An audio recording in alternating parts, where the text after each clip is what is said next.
네, 오늘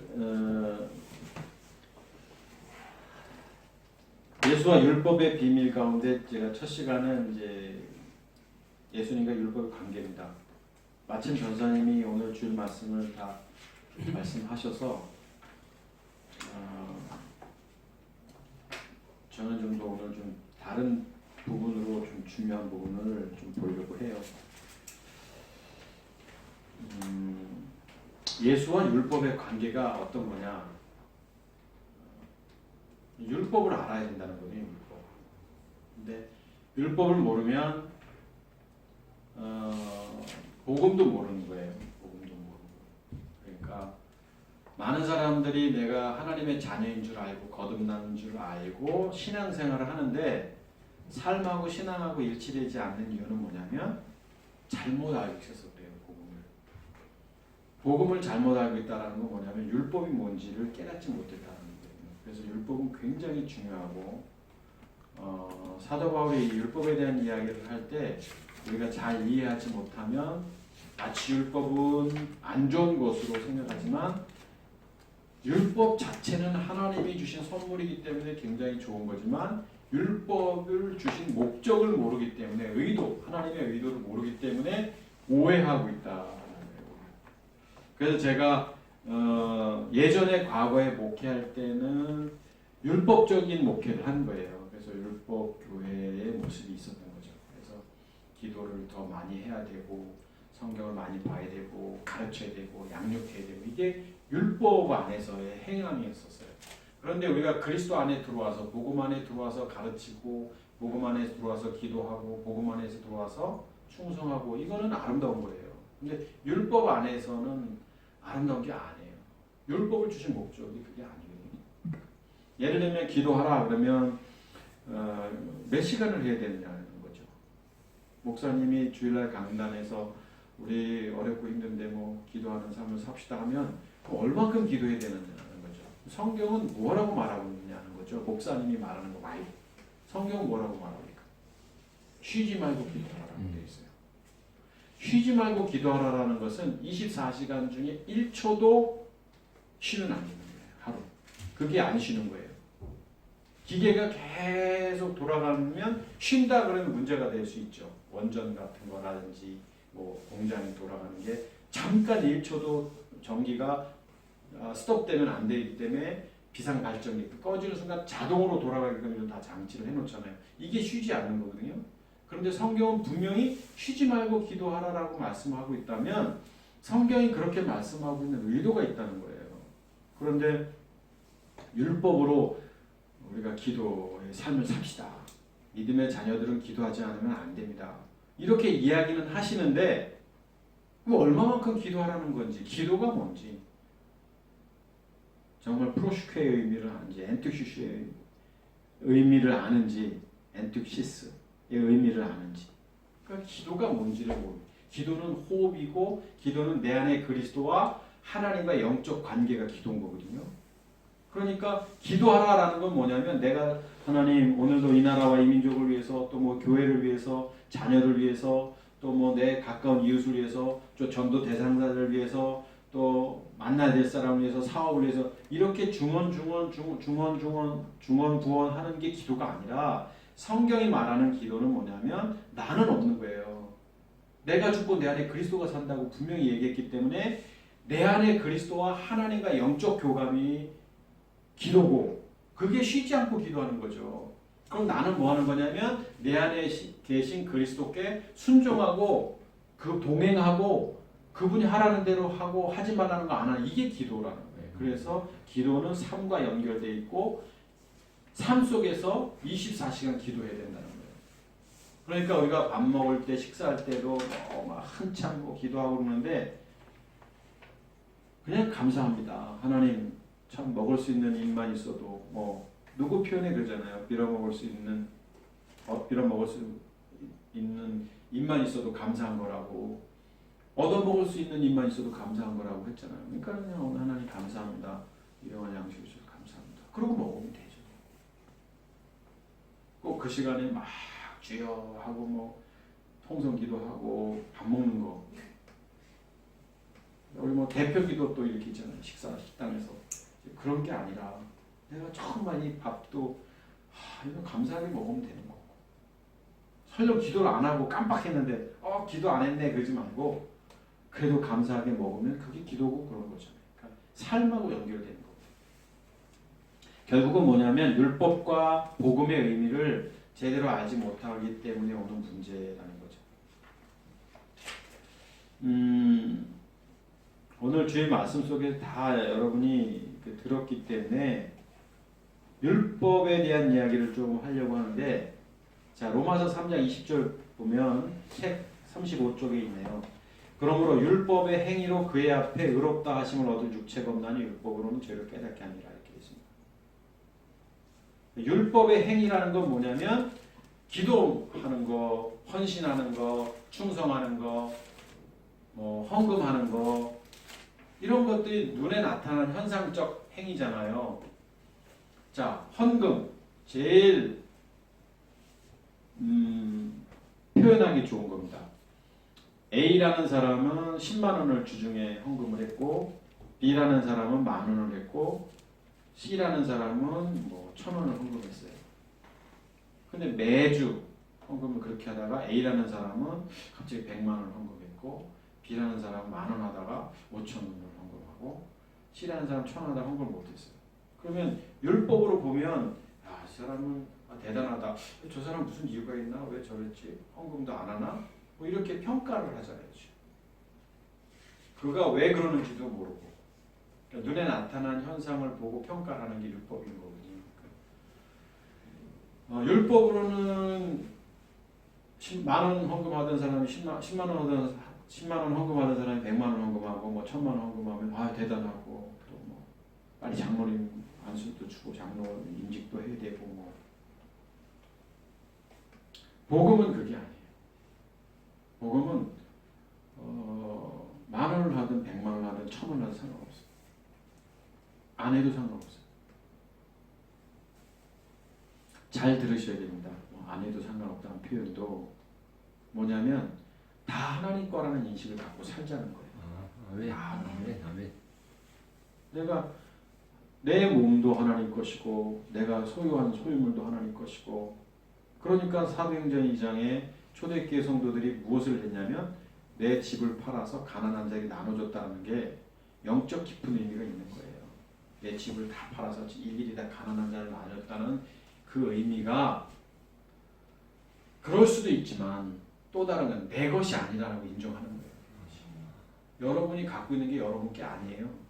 다 우리는 빈 몸으로 왔다가 빈 몸으로 가는 건데 그냥 이 땅에서 피에 의해서 주어졌고 그것을 사용하다가 그냥 가는 거거든요. 세상 사람은 사단의 자녀로 살다가 이제 마지막 심판대 앞에서 이제 가야 할 곳으로 가는 거고 하나님의 자녀는 이제 우리가 어느 날 주님을 만나서 세상에 있는 것도 소유하다가 깨닫게 되고 그래 내가 정말 소중한 게 무엇인지 깨닫고 그렇게 살다가 가는 거예요. 그런데 돈이 중요하겠어요? 또 명예가 중요하겠어요? 권력이 중요하겠어요? 전혀 아니거든요. 교회가 큰 게 중요하겠어요? 건물 큰 교회가 중요하겠어요? 수십만 명 있는 성도를 목회하는 목회가 중요하겠어요? 내가 하나님 앞에 얼마나 하나님의 자녀로 사는가가 중요한 거죠. 자, 율법을 주신 목적은 뭐냐면 율법을 통해서 의롭다, 의롭지 않다 그거 아니라는 거죠. 율법으로는 깨닫게 된다는 거예요. 그러니까 율법을 주셨어요. 자, 사랑하라. 내 이웃을 내 몸과 같이 사랑하라. 내 부모를 공경하라. 사랑하라. 그러면 이 사랑이라는 의미도 내 이웃을 그냥 내 이웃을 내 몸과 같이 사랑하라. 형제가 오리를 가자고 하면 신리를 가라. 속옷을 달라면 겉옷을 주라. 이런 거. 그게 가능하냐? 안 되는 거예요. 그럼 성경이 왜 이것을 기록하고 있느냐? 이것은 안 된다를 말하고 있는 거예요. 율법 안에서. 사랑하라 이건 우리는 성경을 어떻게 봐야 되냐면 사랑할 수 없는 거구나. 이걸 깨달으라는 거예요. 율법을 통해서. 이게 주어진 건 뭐냐면 자 하나님이 어떤 분이에요. 우리의 모든 것을 다 아시는 하나님께서 그 인간이 사랑할 수 없다는 것도 아셔요. 우리끼리 우리끼리 한번 생각을 해보세요. 사랑이라는 거 못해요. 사랑이라는 거. 이웃을 어떻게 내 몸같이 사랑할 수 있겠어요? 내 몸만큼 아이고 내 몸을 위해서는요 별 수단과 방법을 가하지 않는데 아유 빨리 죽었으면 좋겠다 이래도 사실은요 마지막 죽을 때는 죽고 싶지 않아서 그냥 오래 살려고 하는 게 인간이거든요. 이 세상에서 가장 소중한 게 자기라고 생각하는 게 인간인 거예요. 다 아무도 없고 나 하나밖에 없다라고 외로움을 느끼는 이유도 뭐냐면 내가 소중하기 때문에 외로움을 느끼는 거예요. 그리스도인들은 외로움을 느끼는 게 아니에요. 그리스도인들 때가 되면 주님이 부르시면 가는 거구나 이렇게 생각하면 되는 거예요. 설령 병들어도 그래 때가 되면 가면 되지. 그러면 되죠. 뭐 우리가 대단한 거라고 이 세상은 잠깐 왔다가 가는 나그네와 같고 안개 같은 인생을 사는데 뭐가 소중하다고. 가치관이 다르잖아요. 그러면 율법으로의 역할은 뭐냐면 깨닫는 겁니다. 안 된다는 것을 깨닫는 거예요. 율법은. 그런데 지금까지 우리는 계속 율법 안에서 살아왔고 신앙생활을 했다는 거예요. 예수님이 그런데 갈라디아서 4장 4절을 한번 보면 뒤에 36쪽입니다. 4장 4절을 보면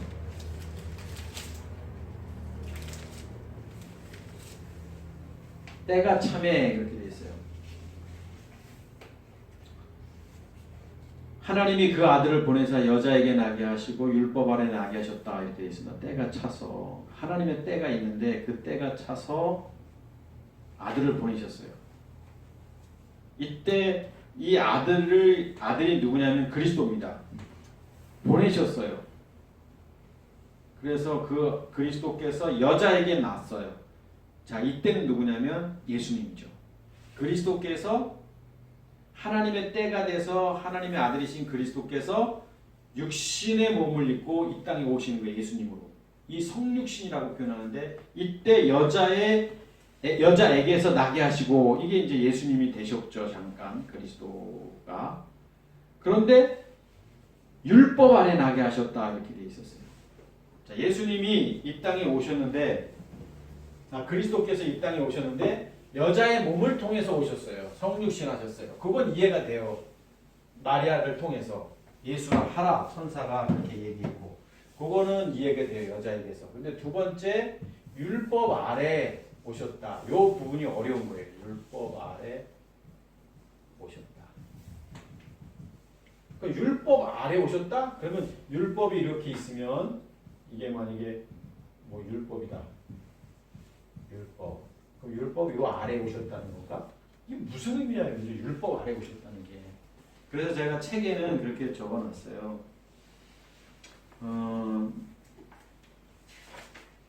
뒤에 38쪽 한번 보시죠. 38쪽 보면 때가 참에 하나님이 그 아들을 여자에게 낳으시고 율법 아래 하시면서 은혜하고 원문 성경을 제가 적어놨죠. 책에. 게노메논 윅폰 노몬 이렇게 되어 있습니다. 또 made under the law 율법 아래 만들어졌고 공동 번역은 율법의 지배를 받게 하시어 이렇게 번역을 해놨어요. 공동 번역이 좀 그나마 좀 이해가 되네요. 그러니까 나게 하셨다라는 단어가 게노메논이라는 단어거든요. 여기 뭐 헬라어로 되어 있는 거 위에 이 단어의 원형이 기노마이. 이 기노마이는 여러 가지 뜻이 있어요. 발생하게 되는 원인이 되다. 뭐 기본 동사의 연장이나 중간 이거 모르셔도 됩니다. 이것은 뭐 헬라어 공부할 때 쓰는 건데 여러분은 이해 안 하셔도 됩니다. 이 단어 뜻이 기노마이라는 뜻이 발생하게 되는 원인이 되다라는 단어이기도 하고 또 되다라는 단어, 되기 시작하다라는 단어이기도 하고 또 여러 가지 의미의 단어예요. 이 기노마이라는 게.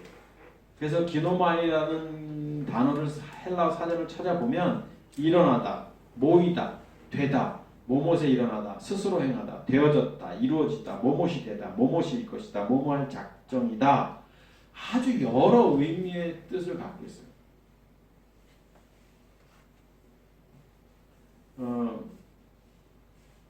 우리나라 말도 하나의 의미지만 여러 뜻이 있는 게 있잖아요. 의미가 다른 의미가 여러 가지 있잖아요. 그런 것처럼 기노마이가 여러.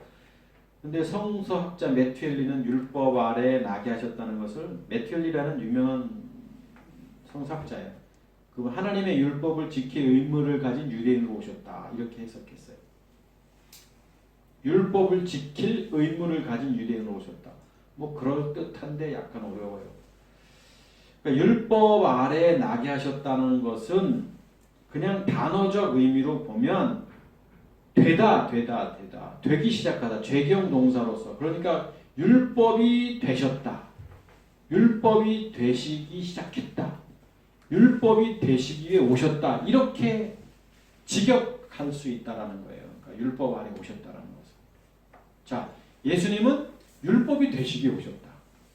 그러니까 율법 아래는 마치 이렇게 동떨어진 개념인데 율법이 되시기 위해 오셨다. 율법이, 예수님이. 그러니까 결국 뭐냐면 예수님 이꼴 율법이라는 게 율법. 예수님은 율법입니다. 청계 집사님, 예수님이 율법이다 그러면 좀 찜찜하지 않나요? 찜찜해죠. 네. 예수님이 율법이다 하면 찜찜해. 왜냐하면 율법이 그렇게 좋은 이미지가 아니니까. 그렇죠? 그런데 제가 예수님은 율법이라고 말하면 많은 목사님들은 뭐 이단 같은 소리 한다, 뭐 이렇게 오해하실 수 있어요. 사실 예수님은 율법이다라고 말하면. 근데 율법을 잘 모르기 때문에. 율법은 그리스도께로 인도하는 뭐 선생이라고 했거든요. 성경만 한 번만 더 눈 뜨고 보면 율법이 나쁜 게 아니고 좋은 거고, 그런데 율법으로는 안 되는 거고 부족한 거라는 것을 인식하면 그런 것들을 벗어 던질 수가 있는데, 율법의 의미를 아주 고리타분하고 안 되는 것을 그러면서 지키지도 못하면서. 그래서 마태복음 5장 17절 보면 내가 율법이나 선지자를 폐하러 온 줄로 생각하지 말라. 폐하러 온 것이 아니라 완전케 하러 왔다. 그러니까 율법으로 오셔서 율법을 완전케 하시려고 오신 분이 예수님이라는 거예요. 율법이 있는데 이 율법을 완전케 하려고 오신 분이라는 율법. 율법의 완전이 그럼 뭐냐? 뭐 이런 것들도 우리가 봐야 되잖아요.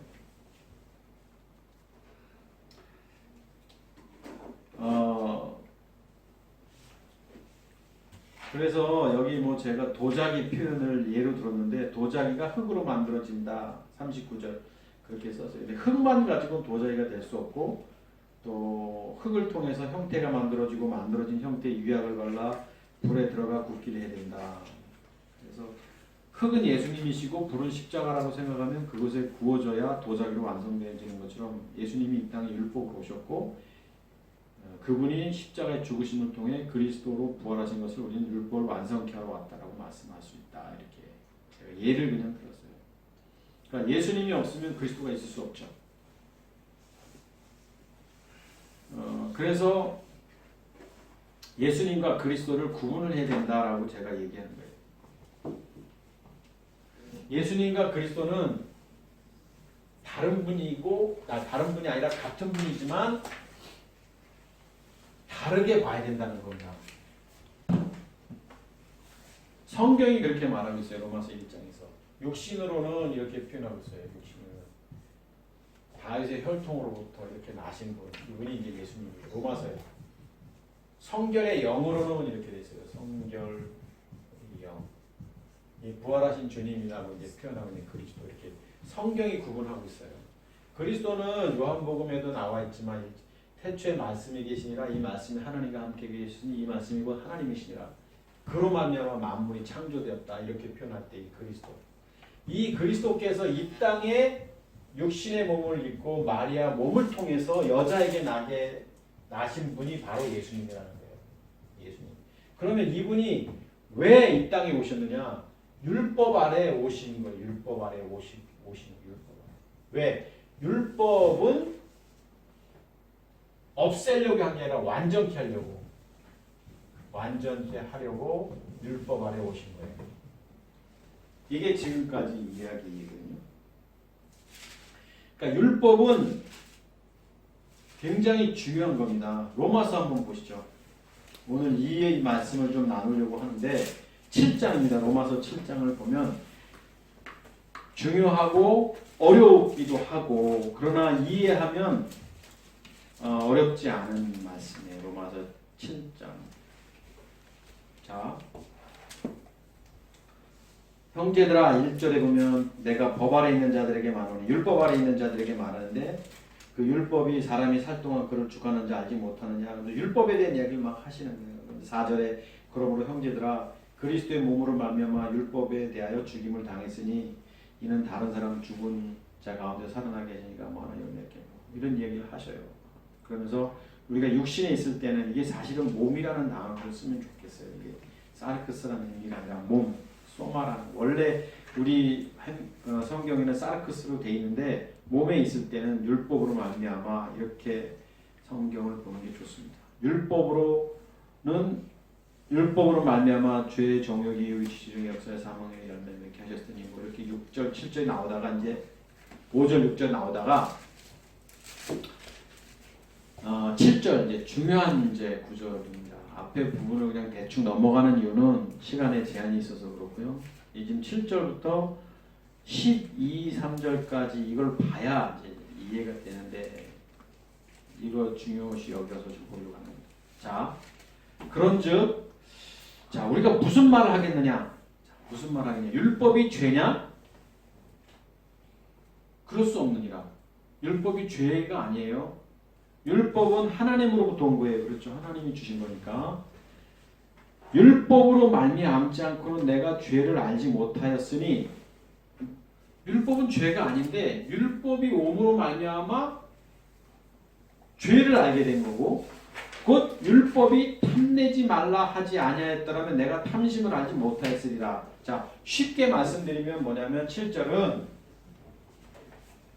율법이 탐심을 갖지 말라 이렇게 얘기했어요. 근데 율법이 없을 때는 탐심이 뭔지 몰랐어요. 근데 율법이 탐심을 갖지 말라 했더니 에이? 이게 탐심이네? 아, 이게 율법이라는 거예요. 깨닫게 됐다는 거예요. 뭘 몰랐어요. 오늘 전사님 설교 가운데도 가인 아벨 얘기했지만 가인이 자기 동생을 죽이고도 당당했어요. 우리 같으면 야 어떻게 그렇게 당당할 수가 있을까? 왜냐하면 하나님 앞에서 가인이 뭐라고 말했냐면 내가 내 동생을 지키는 자니까 얼마나 당당해요. 사람 자기 동생을 죽이고도 아니 내가 내 동생을 지키는 자니까 그것도 하나님 앞에. 이게 뭐냐면 이게 잘못됐는지 잘 됐는지 모르는 거예요. 기준점이 없으니까. 훔쳤는데 아니 내가 필요해서 가지는 내가 야 그건 도둑질이야 라고 이렇게 이게 법이 있으면 잘못된 걸 아는데 그걸 가인이 아니 죽인 게 뭐 죽일 수 있지 이렇게 얘기한 거예요. 탐심이라는 게 율법이 있기 전에는 율법이 오기 전에는 이게 뭐 어때서 살인? 아니 뭐 어때서 사람 좀 죽이면 내가 나를 저 사람이 자꾸 나를 건드리니까 내가 칼로 막 이렇게 죽였는데 내가 뭘? 그런데 율법이 주어지는 거예요. 율법이. 그거 살인하지 말라 하지 말라. 아 이렇게 하면 안 되는 거구나. 그게 율법의 목적이라는 거예요. 율법의 목적. 율법은 살인하지 말라. 그래서 살인하면 안 되는구나. 그런데 이게 살인하면 안 되는구나. 하지만 그러면 이걸 지키라라는 게 아니라 이 율법을 통해서 아 이건 잘못됐다라는 거구나. 아 이거는 안 되는 거구나. 이거를 깨달으라고 율법이 주어진다는 거예요. 자, 굉장히 중요한 말씀이 또 나옵니다. 탐심을 알지 못했어요. 율법이 주어지기 전에는. 근데 율법이 주어지니까 이게 탐심이구나. 이제 깨달은 거예요. 율법은 그걸 깨닫는 겁니다. 그러나 죄가 기회를 타서 계명으로 말미암아. 자, 제가 지금부터 딱 1분간 시간을 드릴 테니까 한번 이 어려운 성경 본문 8절을 한번 묵상해 보세요. 그러나 죄가 기회를 타서 계명으로 말미암아 내 속에서 온갖 탐심을 이루었나니 이는 율법이 없으면 죄가 죽은 것입니다. 자, 이 무슨 말이냐 이거예요. 질문은 안 할 테니까 한번 묵상 좀 해보세요. 죄가 기회를 타서 계명으로 말미암아 내 속에서 온갖 탐심을 이루었나니 이는 율법이 없으면 죄가 죽은 것입니다.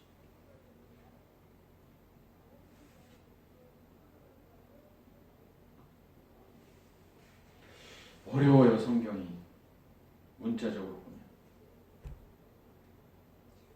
죄가 기회를 타서 계명으로 말미암아 죄가 나오고 계명도 나오고 탐심을 이루고 율법이 없으면 죄가 죽은 것입니다.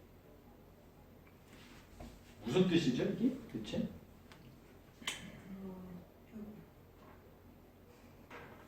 율법을 몰랐을 때는 네. 이게 죄인도 몰랐는데 네네. 율법을 알고 나니까 네. 모든 게 죄라는 게 내 마음속에서 알게 됐고. 내가 알게 되었어. 탐심이 이루어졌다는 뜻입니다. 네 맞죠. 맞습니다. 선생님 잘 말씀하셨어요. 죄가 기회를 타서 계명으로 말미암아는요.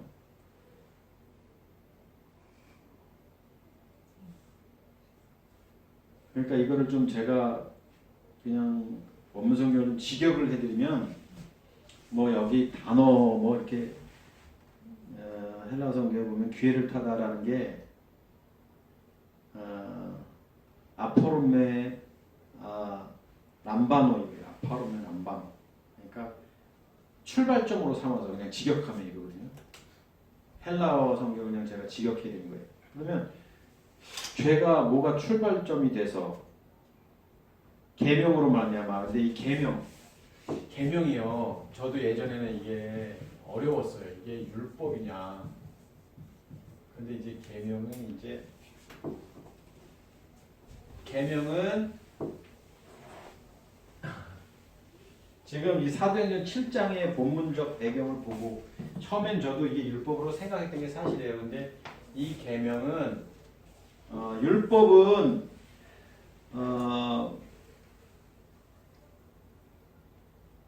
계명은 여기 지금 나오는 계명은 단어 자체가 틀려요. 단어 자체가 그 헬라 원문 성경 제가 보고 있는데 여기 보면 엔톨레라고 돼 있어요. 엔톨레 명령 엔톨레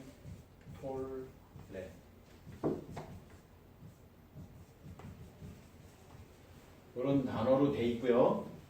그런데 뒤에 보면 율법이란 지금까지 봤던 율법이라는 단어는 노모스라는 단어예요. 노모스. 이게 노모스. 요거는 율법. 요거는 계명이에요. 영어로 말하면 요거는 commandment. 이거는 law. 뭐 이런 단어겠죠. 그러니까 계명과 율법을 달리 봐야 되는 거예요. 계명은 명령하신 거거든요. 뭘 명령하셨죠? 예수가 그리스도라는 거죠. 그래서 아까 나를 따르라라고 말씀하실 때 십자가 육체를 못 박으라. 빌립에게 그렇죠. 그게 뭐냐면 그 명령이에요. 명령. 엔톨레예요. 따르라는 게. 그러니까 계명하고 이 율법하고는 다른 겁니다. 같은 줄 알았어요. 저도 예전에는요. 그런데 자, 죄가 기회를 타서 그러니까 기회를 탔다 그러면 이해하기가 참 어려워요. 그러니까 출발점으로 삼아서 죄가 뭔가를 출발점으로 삼아서 계명으로 말미암아 명령으로 말미암아 예수가 그리스도라는 이 복음으로 말미암아 내 속에서 온갖 탐심을 이루었나니. 그러니까 이건 뭐냐면 잠재되어 있던 거예요. 잠재되어 있던 거예요. 탐심이. 인간에게 잠재되어 있는 탐심이 계명으로 인해서 드러난 거예요. 계명으로 인해서. 계명으로 인해서 드러났고 복음으로 인해서. 그래서 7절 보면 무슨 말하리요? 율법이 죄냐? 그럴 수 없느니라. 율법으로 아니하지 않고는 내가 죄를 알지 못했더니 율법이 탐하지 말라 하지 아니했더라면 내가 탐심하지 못하라. 그러니까 7절과 연관되는데 자 죄가 결국에는 이 내 속에 이제 탐심 속에 이렇게 잠재 있다가 계명으로 인해서 이 계명으로 인해서 드러나는 거예요. 드러나는 거. 그래서 이는 율법이었으면 죄가 죽은 것이라.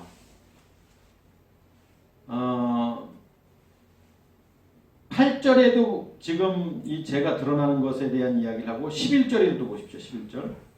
죄가 기회를 타서 계명으로 말미암아 나를 속이고 그것으로 나를 죽였는지라. 성경이 어려운데 8절도 이 죄 때문에 뭐가 드러났다 이렇게 얘기하고 있고 11절에는 죄가 기회를 타서 죄가 출발점이 돼서 여기서는 죄 때문에 좌절감을 느끼게 됐다 이 뜻이에요. 그러니까 앞에 8절에서는 죄가 드러나게 된 거고 11절에는 이것 때문에 좌절감을 느끼게 된 건데 같은 표현을 썼지만 의미가 지금 다른 것을 이야기하는 건데 자 쉽게 말씀드릴게요. 이해가 좀 어렵지만 이 중요하기 때문에 그래요. 율법이 자 다시 8절을 보면 아까 사모님 말씀하신 대로 율법 때문에 드러난 거예요. 드러난 거. 율법이 없으면 죄가 죽은 것이라. 자, 율법이 있어야지만 죄가 드러나는 거예요. 죄가. 율법 때문에 이런 율법이 이렇게 있어요. 아, 이게 죄구나. 율법에 비춰보니까 내가 살인을 했는데 아, 죄구나. 내가 도적질했는데 아, 죄구나. 자, 보세요. 살인하지 말라. 도적질하지 말라. 간음하지 말라. 내 이웃을 내 몸같이 사랑하라. 아 이걸 지켜야겠다가 아니라 아 이게 죄구나. 살인을 하는 게 죄구나. 도적질하는 게 죄구나. 아 이게 죄구나. 자 의미가 다르죠. 자 잘 한번 보세요. 살인하면 안 되는구나. 도적질하면 안 되는구나. 내 이웃을 내 몸같이 사랑하라. 사랑해야 되는구나. 이게 아니라 이거는 지키라는 거고 율법은 드러나는 거예요. 내가 사랑을 못해 보니까 이게 안 되는 거구나. 도적질을 해보니까 아 이게 잘못된 거구나. 안 되는 거구나. 율법에 이렇게 비춰보니까 이걸 하라 말씀한 게 아니라 이걸 딱 해놓고 보여주면서 야 이게 안 되는 거구나를 알려주시는 게 율법이라는 거예요. 그래서 율법이 만약에 없다면 죽은 것이라. 죄의식이 없다 이거예요. 죄의식이 없다라는 거예요. 직역을 하면 이 율법 때문에 아 이게 죄구나라는 것을 깨달아내는 거예요. 깨닫는 거예요. 아까 로마서 3장 표현대로 이해가 되시죠? 이제 8절이. 네. 자 9절 전에 율법을 깨닫지 못할 때는 율법이 뭔지를 알지 못할 때는 내가 살았더니 이게 중요해요. 율법을 뭔지 몰랐어요. 율법의 목적이 뭔지를 몰랐어요. 깨닫는 거를 몰랐어요. 내가 살았다. 이겁니다. 그냥 제가 예를 들게요. 율법을 통해서 아 이게 안 되는구나 이걸 깨달아는 건데 율법을 몰랐을 때는 살다가 이제 잘못을 저질렀어요. 그러면 주일날 가서 하나님 잘못했습니다. 지난 한 주간 뭐 이런 잘못했습니다. 용서해 주세요. 그리스도인답게 못 살아서 이렇게 했어요. 아멘. 끝났어요. 해결이 됐어요. 일주일간 또 살다가 또 죄를 져요. 하나님 또 잘못했습니다. 잘못했습니다. 3주차 별로 잘못한 것 같지 않은데 자꾸 뭐 회개하라고 그래요. 그러니까 하나님 또 이것도 자 이게 이 표현인 거예요. 지금 9절에 살았어요. 자, 내가 살았어요. 율법을 깨닫지 율법의 의미를 잘못 모를 때는 내가 살아있는 거예요. 내가 살아있는 거예요. 자꾸 죄짓고 회개하고 자꾸 죄짓고 회개하고 뭔가 그렇죠. 근데 우리는 내가 살아있으면 안 되는 거예요. 우리는 어떤 사람이에요? 내가 죽어야 되는 거예요. 내가 죽어야 되는 거예요. 내가 죽고 내 안에 그리스도가 살아야 되는 거예요.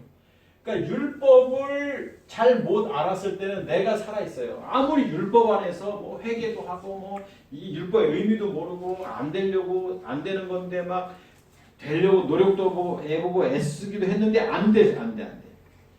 그런데 계명이 이름에 자 명령이 이름에 말씀이 이름에 복음이 이름에 뭐가 일어나냐면 자 요거 엔톨레 계명 자 명령이에요. 요게 이게 나타났어요. 자 명령은 뭐냐면 예수는 그리스도라요. 예수는 그리스도. 십자가의 죽음과 부활이에요. 이게 복음입니다. 이게 복음.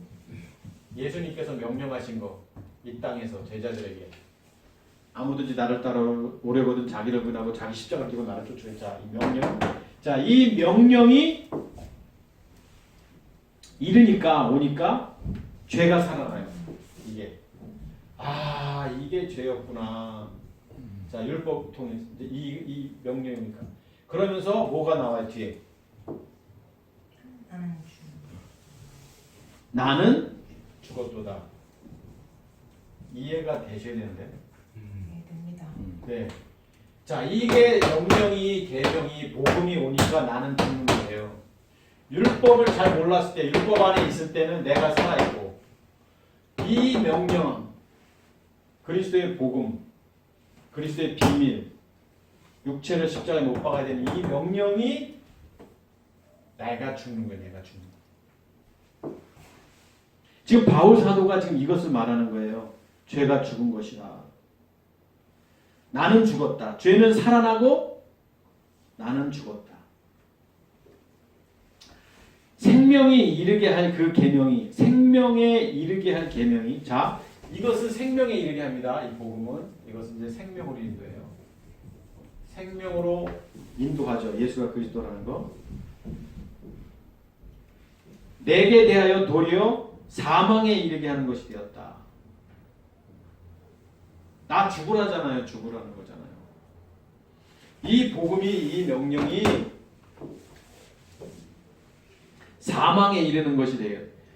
구원의 결정적인 키죠. 키. 그러니까 복음은 뭐냐면 자꾸 죽으라는 거예요. 죽으라는 거예요. 우리가 십자가에 죽으라잖아요. 맨날. 그런데 지금 이 복음이 명령이 사망에 이르게 하는 것이 됐다. 이게. 여기도 이해가 되시나요? 예. 자, 간단하게 얘기할게요. 율법 뭔가 살아나요. 근데 계명 죽으라는 거예요. 죽어요. 그러니까 지금 성경은 무엇을 얘기하냐면 율법은 우리를 구원에 이르게 하는 게 아니라는 거예요. 잠재될 것이 다 드러나는 거예요. 드러나는 율법 안에서는. 그런데 계명이 오니까 안 되는 거구나. 아무리 내가 기도하려고 해도 안 되고 내가 아무리 은혜 가운데 살려고 해도 안 되고 내가 목사님 설교 듣고 이번 주 내가 잘 살아야지 가서 내가 죄지지 않고 살. 근데 가보니까 자꾸 드러나. 그런데 계명이 일어나니까 야 드러나지 안 되지. 죽어야 되는 거야. 죽어야 돼. 네가 죽고 네 안에 그리스도가 있어야 돼. 이게 계명이라는 거예요. 그래서 11절에도 계명으로 말미암아 죄가 기회를 타서 죄가 출발점이 돼서 계명으로 말미암아 나를 속이고 그게 되는 줄 알았어요. 그러니까 속이고라는 게 이제 길을 잃게 됐고 뭐 이런 뜻이에요.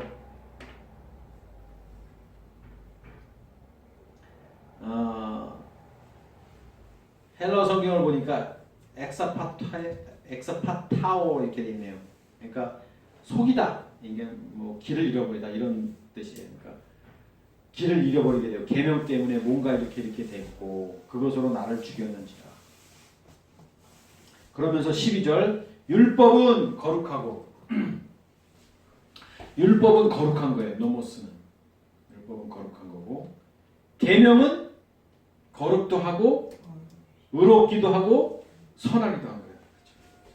중요하죠.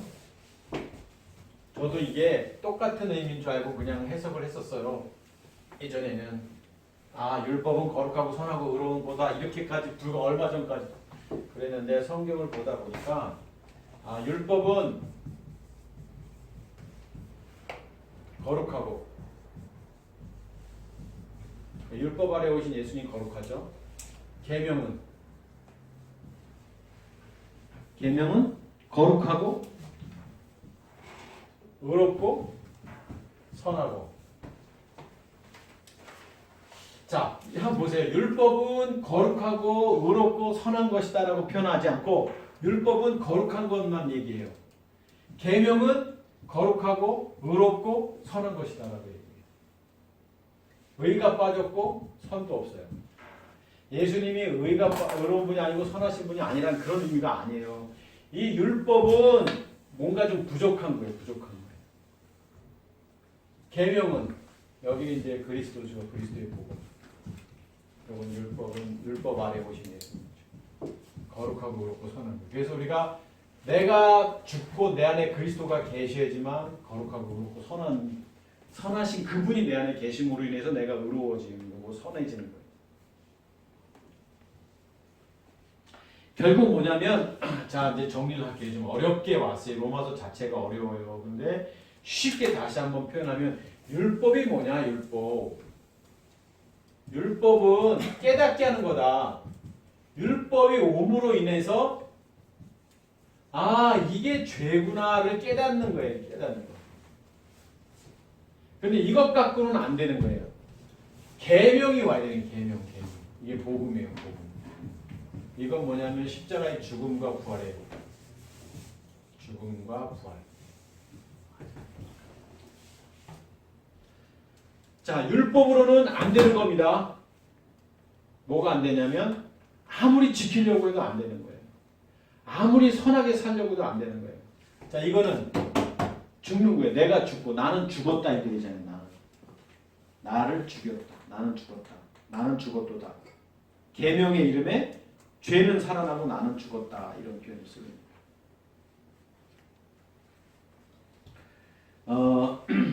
그런즉 13절입니다.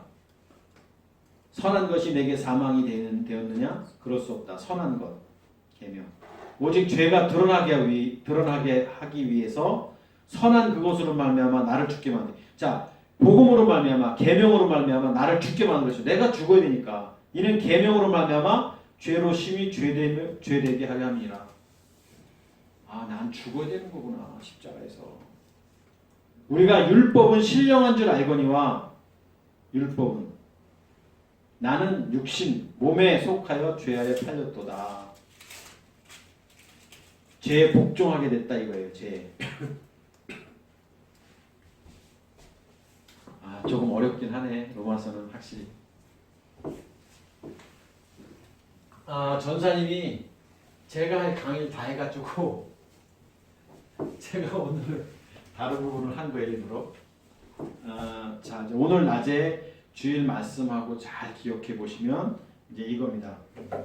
간단하게 이제 정리해 드릴게요. 이제 지금까지 이해됐으니까. 자, 예수님이 계셔요. 근데 이분이 여자에게 나게 하셨어요. 성육신 하셨어요. 율법 아래 오셨다고 해요. 율법이 되셨다는 거예요. 원래 의미는. 율법이 되신 건 뭐냐면 율법이 되셔야지만 이 계명에 이르게 되는 거예요. 여기서 이리로 나가야 되는 거예요. 근데 율법으로는 깨닫게 되는 거예요. 예수님 안에 있으면 깨달아야 되는 거예요. 그러니까 예수님 안에 반드시 있어야 되는 거예요. 그러다 보니까 아 이게 안 되는구나. 내가 헌신 좀 하려고 했는데 안 되고 내가 이렇게 작정도 했는데 안 되고 야 이게 안 되는 거구나. 그래서 내가 자꾸 안 되는 존재인 걸 깨닫게 되는 거예요. 근데 이제 계명에 이르니까 여기 오니까 아 복음은 내가 죽는 거구나를 알게 되는 거예요. 그래서 내 육체를 결국 못 박으니까 그것이 완성케 됐다. 그러니까 예수님께서 율법을 완전케 하려고 오셨다는 의미가 바로 그 의미예요.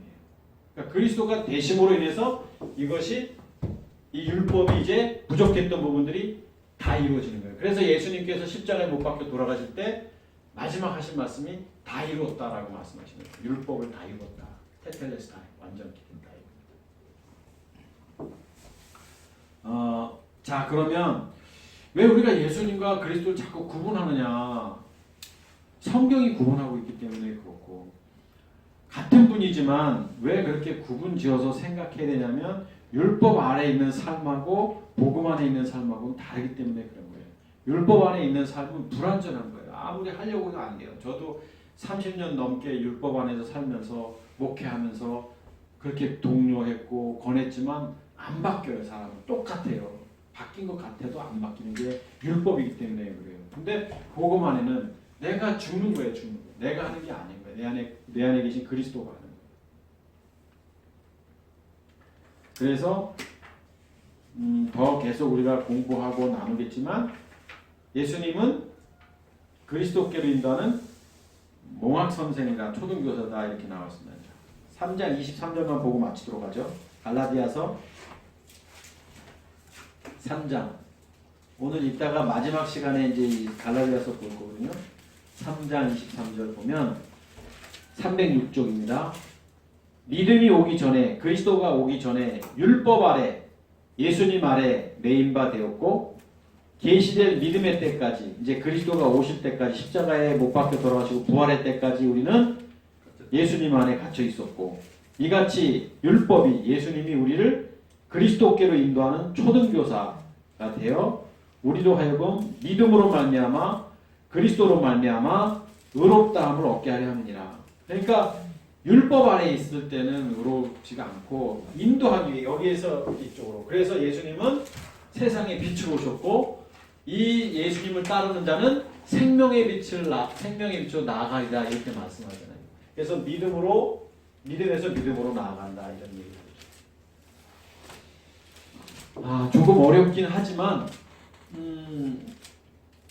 대략적으로 이해는 하셨을 거라고 생각이 돼요. 그렇죠? 그래서 율법, 복음. 율법은 드러나는 거. 이 진짜가 이렇게 뭔지를 알려주는 겁니다. 이 계명이 오는 거거든요. 네, 수고하셨고요. 잠깐 한 10분 쉬었다가 전사님 강의 이어지도록 하겠습니다.